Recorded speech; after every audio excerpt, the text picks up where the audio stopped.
All right. So you want to know how this situation becomes toxic, all right?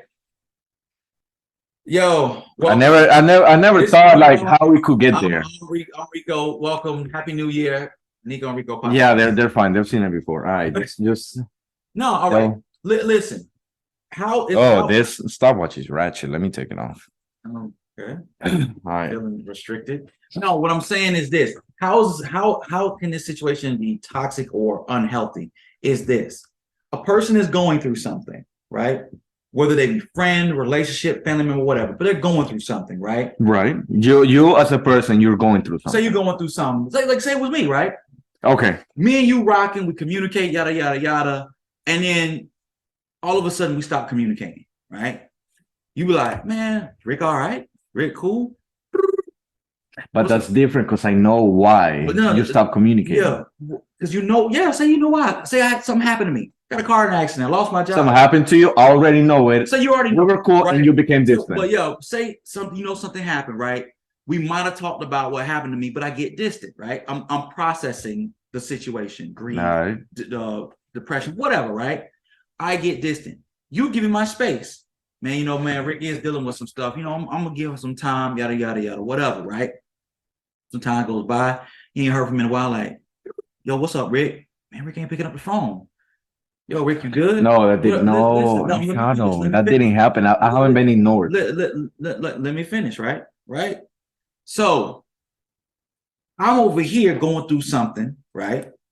And on my end, I'm like, while I'm going through what I'm going through, whatever process I'm going through, I'm thinking about my connections with who I socialize with. And what if I internalize and be like, dang, you would have thought I would have heard from Nico by now. Or man, I thought I would have heard from my sister by now. Or this But I by called you now. and you didn't pick up the phone. But I would have thought you would have went further, kept going, kept Oh, going, keep he pushing. knows how girls are. But no, a lot of people like that. But if you want to go that route, you can. But okay, let's go. But Let's go so back to you. what happens is I'm going through a situation. I become thorny. Normally we cool, we interact. Okay, We you bump. said thorny. Thorny. Okay, let's not do SAT words. Let's. I've been cut by something, right? Okay. So I put up barriers that require for you to get to me, you have to get cut.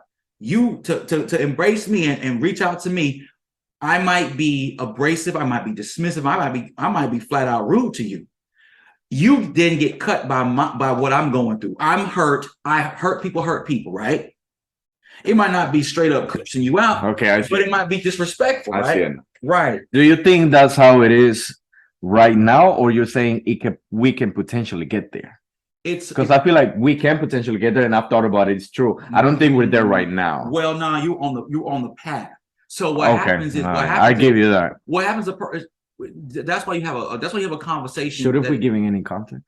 Huh? Should we giving any context? Not really. What we're talking about is if there's two people who interact, family, like I say, it doesn't matter. Oh no, we did do it. You started the okay. Like, All right. You have an understood relationship, right? I'm getting scared now. Hey, what? Dude, you never know, man. I'm gonna say this. So me and my godbrother had this exact same conversation yesterday. Exact same conversation. I was explaining to him that me and the person we were talking, and we kind of got a little distant. We talked a heavy amount up front, right? And then as time went on, we got a little bit more distant, whatever. And it gets a little awkward when you don't have that routine conversation. With your godbrother? Well, I was talking about this girl I was talking to. Oh, right? To your brother. Me and my godbrother were having this conversation. Oh, you were talking about it. Yeah, we're talking about it. Okay. So what happened was I was explaining the situation, and I was like, okay, the girl I'm talking to, right, respect for her, she's got a lot going on. So I was kind of like, let me give her a little space, because what she wants in her life, I'm not going to fill that position. I just know it's just not healthy for me. And she wants something different. So we're making some distance, right? I realized that for what she's got going on in her life, I can only be a certain capacity. She wants something else. I can't give her that in a healthy capacity. So my godbrother was telling me about his ex-girlfriend, and was basically like how she used to get distant, dismissive. If they kind of didn't talk for a little while, she would completely ignore him or be completely dismissive to him. And he was just like, well, why? And I was like, she's basically explaining to him that she wanted him to go above and beyond to reach out to her and basically go through the gauntlet of dealing with her being upset at whatever she was going through, For him to prove himself to her, he had to be willing to go through all of that to get to her, to comfort her. It's just like, why the hell would I need to go through? Why would I have to go through all the manifestation of all the problems you got? Why do I have to go to through your problems to console you? And he was just like, well, what happens when I get beat up getting to you? Are you going to console me? No. Hell no. And he said that was the problem. He said people are justified in that. I can treat you any kind of way I want to because I feel the way. And it's your job as my confidant, my boyfriend, girlfriend, whatever. It's your job to comfort me in that place. Yeah, I get that. And there's a certain idea you have to mitigate that. You got to maybe deal with the issue. But it's getting to the person. Don't treat me badly because you're going through something. So where's the line? Where's the line? It's having a mature conversation. The like you said, where are you in the situation? And that didn't happen. It was an argument, not a mature conversation. Sitting down, we're talking about. Well, an argument is like pain, toothache, or injury. There's an injury from the argument. You're hurt. Well, that pain identifies, oh, there's something going on. That's when people reset. Oh, you know what? We got into it the other night. That's not how I wanted to lead a situation. We got heated emotions, yada, yada, yada. But objectively, now that we're calmer now, hopefully we're not still caught up on those things.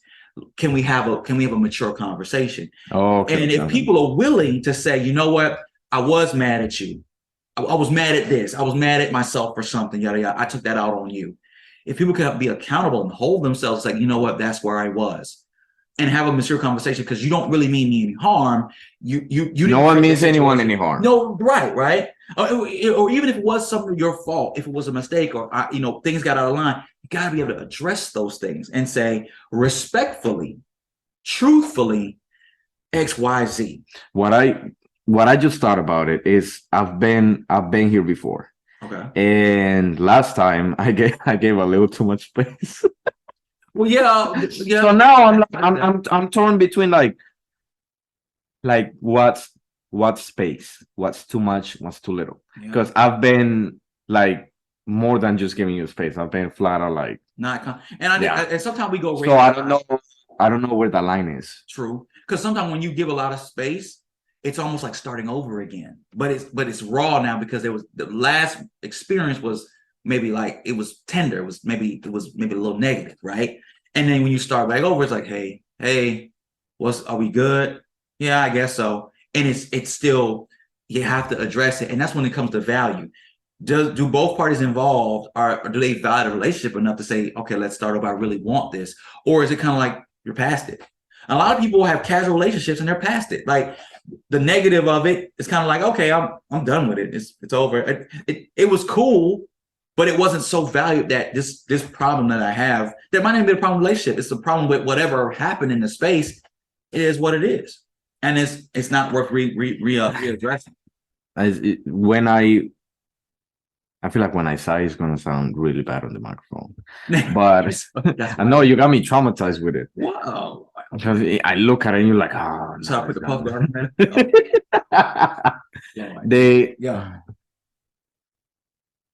I maybe I'm not sure about where to set that line between like I don't want to, like, this is too much space, this is too little. Okay. So maybe I'm not sure of that, and at least I can admit to it because a lot of people can't. So at least I can do that. But what I do know is that at least I'm good at judging how I feel and what I want at a moment. So, but also see if I can, how long I can, I don't want to say endure it, but how long I'm willing to deal with something. Endure it. It's just endure it. It makes it sound more dramatic. Yeah. But that's why I didn't want to say endure it. But you see what I'm saying? Like, it's not like, oh, I'm going to be all messed up over here and I'm just going to take it and take it and take it. And oh, it's not too much space. It's not too, like, no. Yeah. Like, I know I'm not going to get there. I know, hey, this is enough. And if we don't go on, we don't go on. Like, that's life. Like, it's a very unfortunate time for, It's a real time. But that's how it happened, and you can't change it. Yeah, it's natural. So, Nico, you said a whole lot, bro. So, let me say this. When you said about drawing the line, right? Yeah. Let's look at this. Let's look at the line as this. when you draw the line, it's definitive. Ultimately, it's hindsight. Wherever you draw the line, you have to be willing to face the outcomes and the results of wherever you drew the line. So the line you draw is a line you draw, but ultimately, based on other variables and the outcome, it might not be a perfect line. It might not be in the right place according to the outcome. You'd be like, oh, I wish I would have did this or did that. Yeah, at the end of the day, is my opinion and wherever I think that's that line right. is. But ultimately, you have to be willing to to take the risk of saying, wherever I draw this line, whatever the outcome is I'm gonna deal with it. Even if you don't draw the line, you're gonna have to deal with the outcomes of not drawing the line. So something's gonna come out of it, right? And then when you say how long it's gonna go, well, you determine how long you draw that line. What you're gonna do ultimately is you're going to basically chronologically process everything. Whether you're gonna tolerate the radio silence of not talking, or you're going to have to tolerate for a short period that maybe hard conversation, and depending on what behaviors are gonna come from that. Because say you get back on a page, but everything's different now, when it's kind of contentious and whatnot, or say it gets better, you're going to process all that going forward, whether it be it falls off, whether it gets better, or whether it goes forward but gets worse. You're going to be the one embarking upon that journey. And you got to decide if it serves you, if it doesn't serve you. I mean, obviously, yeah, you got to. It kind of doesn't. And one at least right now, right this moment, it kind of doesn't. It doesn't really. But do you keep processing and say, well, I want it to serve me again. I need to do this, that, and the third to see if I can get it back on track. That's one of those things you got to be willing to see if you really. But that's the thing. I don't want to get anything back on track. I want things to get back on track, or I want to work. No, not on their own. Like together. Like I want us to get things back on track. Like I don't want to get. Does that make sense? Like not alone. The only reason they could be us is if you both want similar or the same thing. Yeah. But that takes a conversation, and sometimes people gauge what they want based on what the other person wants or what they perceive the other person wants. Like they really might want something, but they don't want to take the risk unless they know you really want it, or they really know it's best for them. Like you really might want something and they might want it too, but they might not trust you, regardless of what you want, whether they know it or not, because of how the situation. I don't want to. What do you mean they might not trust what I want? Right. Like say like animosity or something? Not really animosity, but how can this other person not trust what I want? Easy, by not trusting what you want. You can verbalize and articulate it. Hey, we haven't talked in a while. Like I have ill will towards something? No, not ill will. But that's what not trusting you means. Well, at least to me. Well, you don't have to have ill will towards somebody to not trust them, right? Trust is a very, very thing. But let's say like this, okay? You come back to the table and say, hey, we're coming to the table, but you are the one coming to the table on your behalf, right? Yeah, because I'm bringing it up. Yeah, right. So two people come to the table, right? Hey, this is what I want for us. Do you want that too? That person in their mind could be like, you know what? I want that for us as well. I hear what you're saying, but I don't trust the circumstance because of what we went through. I hear what you're saying, and you might want that, but I don't think the dynamic will allow it. No matter how much you want it, no matter how much I want it, if you don't trust the situation, if you don't trust the scenario, then you might not let it happen. I get what you say. I just don't think trust is the right. I think it can be replaced with something else. But I don't know. I feel like we feel like both parties want the same thing. It's just that to one, understandably, it's not the priority. It might not be a priority. Depends if you're willing to make it a priority. But at the same thing, is it that big of a deal for me to be like, oh, I want us to be the priority? No. Or being asking to be prioritized? I'll never ask to be prioritized. I'm done. Oh. I'm retired from that game. You know it. All right. So how do you go forward with? Well, there's fine print, but I'm retired. All right. So, I can tell you about it too. Oh, so in this situation, you're basically saying you don't want to be prioritized in this situation. Is that what you're saying? No. I don't. I almost said a word. The problem is that me not wanting to be prioritized, because technically you want to be prioritized in the sense of a relationship. Okay. Of course, you don't want somebody who you feel doesn't give a crap. Or not enough of one. Okay, yeah. So it's just that at this moment, and understandably, they what we both want isn't their priority to the other person who's hurt. I mean, I put myself in your shoes. Like if I was going If through that was something, going on, trust me, I'd be way worse. yeah. Well, I'm being treated too nice. well, I guess what the biggest thing about it is, as from a personal standpoint, is for both parties who might want something and might want to prioritize a relationship, if there's something else going on, if there's another variable that affects the relationship at the present, like I said, I'm getting hot in this thing. something going on, right? There's an issue going on where that person is dealing with something. That's the priority. The only thing you can do is, I mean, yeah, of course. the only thing your priority is not. Yeah, the only thing you can do is try to understand and be supportive. Like, hey, look, my process was I didn't know how to approach it. I didn't know how to articulate what you need. But I'm here for you. I'm supportive of you in any way I can. If anything, let me know, and I'll ask you if there's anything I can help you with. And hopefully, that person in that spot, in that place, can still maybe articulate, "Hey, thank you. I appreciate it. No, I don't need anything," or "I would really like to need this." I think a more mature person is, the more they can articulate what they really do need, instead of defaulting like, "Nah, I'm not good. I'm gonna take it on my own." You can still try to ask, but one thing you can't allow yourself to get set up with is to receive mistreatment because you're trying to help someone.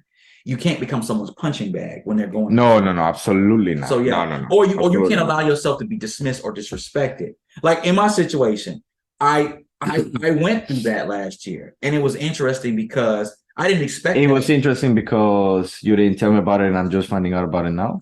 Explain it to you. No, you didn't. Yes, I did. I have no idea here what you're talking about. Okay, so I did. Let me explain it to you. No, you did not. So when I engaged in that relationship, I'm just nice to meet you. I'm Nico. Oh wow, get out of here. That's how you treated me right now. Bro, nice to meet you. Bro.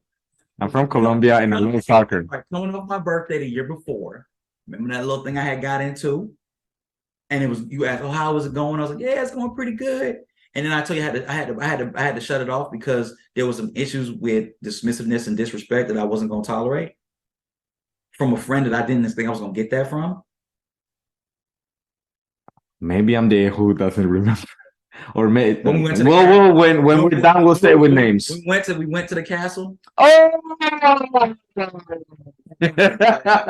no, that's not how I remember it. You say you said it differently. That's the difference. Finish that last thought so we can close it. It's already been like 30 minutes. Situation, right? I encountered treatment that I didn't expect, and two, that I wasn't going to tolerate, because that individual needed a lot more from me than I could provide, and they couldn't reciprocate what I needed to maintain that relationship. So I had to address it. It was uncomfortable as hell. It's still uncomfortable now, but it's on. But you need it. You need to have that awkward moment. But my thing is, like, I'll be there for someone, and I'll extend myself. Like, look, I'm here if you need something, yada yada yada.